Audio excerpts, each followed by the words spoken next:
സുജിത് ദാസിനെതിരായ മരമുറി പരാതിയിൽ SI N ശ്രീജിത്തിന്റെ മൊഴിയെടുക്കും. നാളെ Thrissur DIG ഓഫീസിൽ നേരിട്ടെത്തിയാണ് ശ്രീജിത്ത് മൊഴി നൽകുക. സ്വാലിഹ് ചേരുന്നു. സ്വാലിഹ്, എന്തൊക്കെയാണ് ഇത് സംബന്ധിച്ച വിശദാംശങ്ങൾ? ഷമ്മി, എൻ ശ്രീജിത്ത് നൽകിയ പരാതി ഉന്നയിച്ചാണ് PV അൻവർ MLA SP ആയിരുന്ന സുജിത് ദാസിനെതിരെ കൂടുതൽ വെളിപ്പെടുത്തലുകൾ നടത്തിയത്. പരാതി തുടങ്ങിയത് ഈ വിഷയത്തിലായിരുന്നു. മലപ്പുറം ജില്ലാ പോലീസ് മേധാവിയുടെ ക്യാമ്പ് ഹൗസിലുണ്ടായിരുന്ന തേക്ക്, മഹാഗണി മരങ്ങളാണ് കാണാതായത്.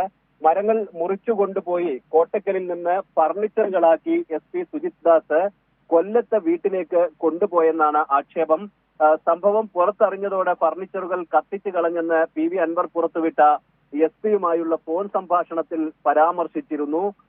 ഇക്കാര്യം SP നിഷേധിച്ചതും ഇല്ല. സ്വർണ്ണക്കടത്ത് സംഘങ്ങളെ സഹായിച്ചുവെന്ന് സുജിത് ദാസ് റിപ്പോർട്ട് നൽകിയതിനെ തുടർന്നാണ് എൻ ശ്രീജിത്ത് നേരത്തെ സസ്പെൻഷനിലാവുന്നത്. അന്ന് പെരുമ്പടപ്പ് SI ആയിരുന്നു ശ്രീജിത്ത്. ശ്രീജിത്താണ് ഇക്കാര്യത്തിൽ ഈ മരം കൊള്ളയടിച്ചെന്ന പരാതി നൽകുന്നത്. ഇതിൽ തൃശൂർ DIG തോംസൺ ജോസ് വിളിപ്പിച്ചിട്ടുണ്ട്. നാളെ തൃശൂരിലെ DIG ഓഫീസിലെത്തിയാണ് മൊഴി നൽകേണ്ടത്. മരമുറിയുമായി ബന്ധപ്പെട്ട തെളിവുകൾ കൈമാറണമെന്നാണ് നിർദ്ദേശം നൽകിയിട്ടുള്ളത്.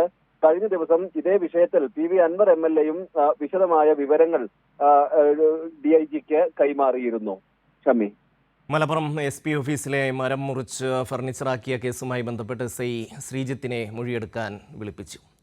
ബലാത്സംഗ കേസിൽ കോൺഗ്രസ് നേതാവ് അഡ്വക്കേറ്റ് VS ചന്ദ്രശേഖരന്റെ മുൻകൂർ ജാമ്യാപേക്ഷയിൽ എറണാകുളം പ്രിൻസിപ്പൽ സെഷൻസ് കോടതി മറ്റന്നാൾ വിധി പറയും. ചന്ദ്രശേഖരൻ അതിജീവിതയെ സ്വാധീനിക്കാൻ ശ്രമിച്ചുവെന്ന കേസിലും വാദം കേട്ട സാഹചര്യത്തിലാണ് കോടതി മറ്റന്നാൾ വിധി പറയുന്നത്. അതിജീവിതയെ സ്വാധീനിക്കാൻ ശ്രമിച്ചതിന്റെ തെളിവുകൾ പ്രോസിക്യൂഷൻ കോടതിക്ക് കൈമാറിയിരുന്നു. ആലുവയിൽ താമസിക്കുന്ന നടിയുടെ പീഡന പരാതിയിൽ നടന്മാരായ മുകേഷിന്റെയും ഇടവേള ബാബുവിന്റെയും മുൻകൂർ ജാമ്യാപേക്ഷയിൽ കഴിഞ്ഞ 5-ന് പ്രിൻസിപ്പൽ സെഷൻസ് കോടതി വിധി പറഞ്ഞു. ഇതോടൊപ്പം ചന്ദ്രശേഖരന്റെ അപേക്ഷയിലും വിധി പറയാനിരിക്കുകയായിരുന്നു. പുതിയ കേസെടുത്ത കാര്യം പ്രോസിക്യൂഷൻ കോടതിയെ അറിയിച്ചത്. സിനിമയുടെ ലൊക്കേഷൻ കാണിക്കാം എന്ന് പറഞ്ഞ് കൂട്ടിക്കൊണ്ടുപോയ തന്നെ നിർമ്മാതാവിന് കാഴ്ചവെച്ചുവെന്നാണ് ചന്ദ്രശേഖരനെതിരായ നടിയുടെ പരാതി.